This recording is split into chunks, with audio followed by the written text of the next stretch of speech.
स्वागत है आपके अपने यूट्यूब चैनल अंकित कोचिंग सेंटर में। आज के इस वीडियो में हम लोग देखेंगे कि क्लास 10th का आप लोग का जो वीकली टेस्ट होने वाला है उसका हम इंपॉर्टेंट क्वेश्चन लेके आए हैं। तो इसे देख करके ही एग्जाम देने जाइएगा, इससे आपका बहुत सारा क्वेश्चन आने का चांस है।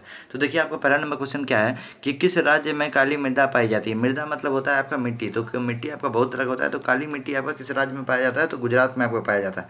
निम्न में से कौन राष्ट्रीय संसाधन है, तो राष्ट्रीय संसाधन आपका जल जो है आपका राष्ट्रीय संसाधन है।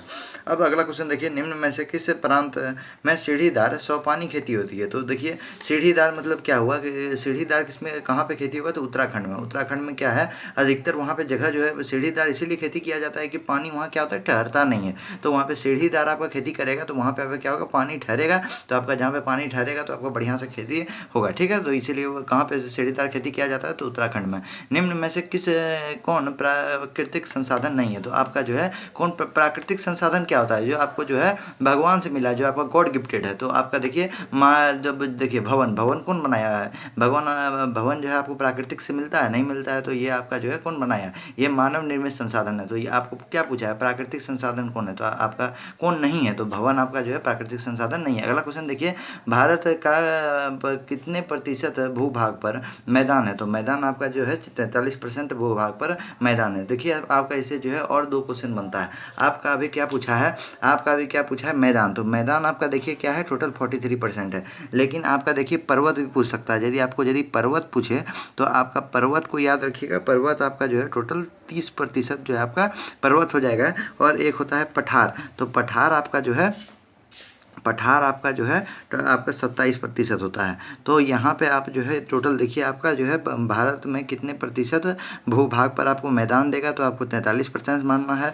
यदि आपको पर्वत दे तो 30%, और यदि पठार तो आपका 27% जो है भारत में आपको पाया जाता है। ये सब आपको भूभाग जो बांटा गया है। आप याद कैसे रखिएगा, मैदान को आप 43% याद रखिएगा, पर्वत और पठार को 27% याद रखिएगा। 43 और 27 कितना हुआ, 70% हो गया, और पर्वत अपने आप आपको 30% याद रह जाएगा, ठीक है।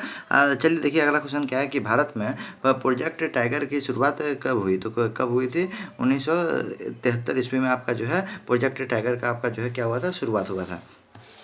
अगला क्वेश्चन देखिए क्या है, अगला क्वेश्चन है आपका धरातल का कितना भाग जल से ढका हुआ है, तो आपका 3/4 भाग जो है जल से ढका हुआ है। नागार्जुन सागर बांध के किस नदी पर स्थित है, तो आपका कृष्ण नदी पर स्थित है। अगला क्वेश्चन देखिए, भारत में कुल विद्युत उत्पादन का लगभग 22% भाग होता है, तो क्या होता है आपका 22% भाग जो है जल विद्युत से उत्पन्न होता है। फिर अगला क्वेश्चन देखिए, जल किस प्रकार का संसाधन है, तो आपका नवीकरणीय संसाधन। नवीकरणीय संसाधन कौन संसाधन होता है, जिसको हम हर बार उपयोग कर सकते हैं, यानी आप उपयोग कर सकते हैं, वो कभी आपका क्या होगा, वो उसका आप बार बार उपयोग कर सकते हैं, वो कभी भी खत्म नहीं होगा, ठीक है। तो वो नवीकरणीय संसाधन हो जाता है। और अनवीकरणीय संसाधन क्या होता है, जिसका हम सिर्फ एक बार उपयोग कर सकते हैं, ठीक है। अब देखिए समाप्यता के आधार पर संसाधन कितने प्रकार के होते हैं, तो आपके 2 प्रकार के होते हैं। अगला क्वेश्चन है, पूर्वी तट के मैदान डेल्टाओं पर किस प्रकार की मृदा पाई जाती है, तो आपका जलोढ़ मृदा जो है पाया जाता है आपके पूर्वी तट मैदान पर, ठीक है। अब अगला क्वेश्चन देखिए, अगला क्वेश्चन आपका देखिए यहाँ पे पंजाब में भूमि निम्नीकरण का निम्न में से मुख्य कारण है क्या, आपका अधिक सिंचाई जो है। निम्नीकरण मतलब क्या होता है कि भूमि जो आपका क्या होता है, खराब हो जाता है। तो आपका जो है अधिक सिंचाई जब होता है तो आपका भूमि निम्नीकरण आपका होने लगता है। अब फिर उसका देखिए अगला क्वेश्चन देखिए, प्रथम पृथ्वी सम्मेलन का आयोजन किस वर्ष किया गया, तो आपका जो है 1992 ईस्वी में किया गया है। अब फिर अगला क्वेश्चन, किस राज्य में काली मृदा मुख्य रूप से नहीं पाई जाती है, तो देखिए राजस्थान में आपका क्या रहता है, सिर्फ बालू ही बालू रहता है। तो आपका जो है राजस्थान में आपकी जो है काली मृदा नहीं पाई जाती है। तो अब देखिए अगला क्वेश्चन, समाप्यता के आधार पर संसाधन कितने प्रकार के होते हैं, तो आपके समाप्यता के आधार पर संसाधन 2 प्रकार के होते हैं, ठीक है।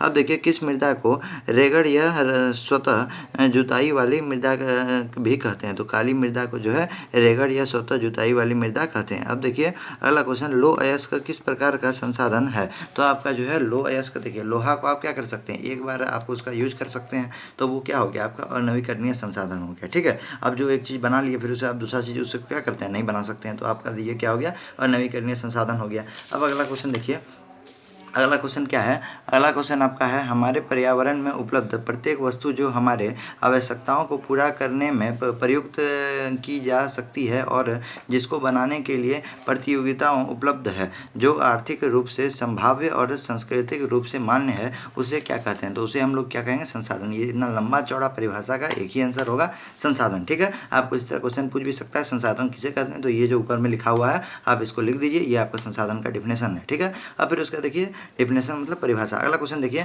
भूमि निम्नीकरण में निम्नलिखित में से निम्नलिखित में कितनी भूमिका नहीं है? किनकी भूमिका नहीं है? तो किनकी भूमिका नहीं है? मधुमक्खी पालन की। यानी देखिए क्वेश्चन क्या बोला है, भूमि निम्नीकरण में निम्नलिखित में किसकी भूमिका नहीं है? तो यानी निम्नीकरण मतलब क्या होगा? क्षय, यानी खराब होना। तो भूमि को खराब करने के लिए किसका जो है आपका उपयोग नहीं होगा? तो आपका मधुमक्खी कुछ करेगा? कुछ नहीं करेगा। तो यहाँ पे मधुमक्खी पालन में जो है भूमि का कोई भी क्षति नहीं हो सकता। अगला क्वेश्चन देखिए, आपके घर में एक दूध देने वाली गाय है, आप इसे किस तरह का संसाधन मानते हैं? तो आप इसे किस तरह का संसाधन मानेंगे? जैव। जैसे मनुष्य हो गया, पशु हो गया, पक्षी हो गया, वो सब कौन संसाधन है? जैव संसाधन है। अगला क्वेश्चन देखिए, जिस भूमि पर खेती की जाती है उसे क्या कहेंगे? जब देखिए कौन भूमि पर खेती किया जाएगा? जो कृषि योग्य होगा। तो कृषि योग्य भूमि को ही किसी कृषि योग्य भूमि पे ही हम लोग जो है खेती बाड़ी कर सकते हैं। अगला क्वेश्चन देखिए, भंगार और खादर किस मिट्टी के प्रकार हैं? तो आपका जो है जरूर मिट्टी का ये क्या है? प्रकार है।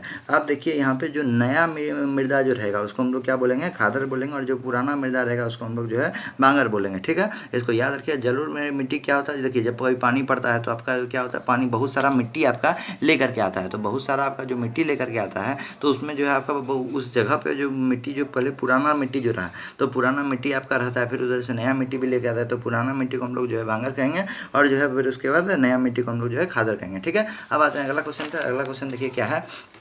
अगला क्वेश्चन आपका है कि संयुक्त वन प्रबंधन की 1988 में औपचारिक शुरुआत किस राज्य से हुई थी? तो आपका उड़ीसा से हुआ था। अगला क्वेश्चन देखिए, इनमें से कौन सा नवीकरणीय संसाधन नहीं है? तो नवीकरणीय संसाधन आपको क्या बोल रहे हैं? नवीकरणीय संसाधन जिसका हर बार क्या कर सकते हैं? यूज कर सकते हो। बोला नवीकरणीय संसाधन नहीं है, यानी और नवीकरणीय पूछ रहा है। चीज़ों को समझिए, देखिए क्या बोल रहा है। और नवीकरणीय नहीं है तो आपका क्या हो जाएगा? अनवीकरणीय हो जाएगा। तो आपका अनवीकरणीय मतलब जिसका हम एक बार उपयोग कर सकते हैं, बहुत बार उपयोग नहीं कर सकते हैं। तो जिसका हम एक बार उपयोग कर सकते हैं तो वो क्या हो जाएगा? कोयला हो जाएगा। तो कोयला को देखिए एक बार आप जलाइए, फिर दूसरे बार जला पाइएगा? नहीं जला पाइएगा। तो ये क्या हो गया? अनवीकरणीय संसाधन, अनवीकरणीय संसाधन हो गया। ठीक है, तो वहाँ क्वेश्चन भी बोला था नवीकरणीय संसाधन नहीं है, तो कोयला हो जाएगा। अगला क्वेश्चन देखिए, कितने किलोमीटर के बाद किसी देश का महासागरीय संसाधन पर अधिकार नहीं है? तो आपका 200 किलोमीटर के बाद आपका महासागरीय संसाधन पर अधिकार आपका किसी भी देश का क्या होता है? नहीं होता है। अगला क्वेश्चन देखिए, भारत में कुल क्षेत्र में कितना प्रतिशत क्षेत्र पर पठार है? तो पठार आपको अभी बताए थे कितना परसेंट भाग में? 27% भाग में। इसी तरह आपका क्वेश्चन दे देगा कि आपका जो है, इसी तरह आपका क्वेश्चन दे देगा कि आपका पर्वत कितना परसेंट में? तो आप क्या बोलिएगा? 30%। अब देखिए अगला क्वेश्चन जो है, मृदा अपरदन का कौन सा कारण नहीं है? तो आपका जो है मृदा अपरदन का कौन सा कारण नहीं है? तो हिम जो होता है वो मृदा अपरदन का कारण नहीं होता है। तो ये था आपका कुछ इंपॉर्टेंट क्वेश्चन जो हम आप लोग के लिए लाए हैं। उम्मीद करते हैं कि आपको वीडियो पसंद आया होगा। मिलते हैं नेक्स्ट वीडियो पर। जय हिंद।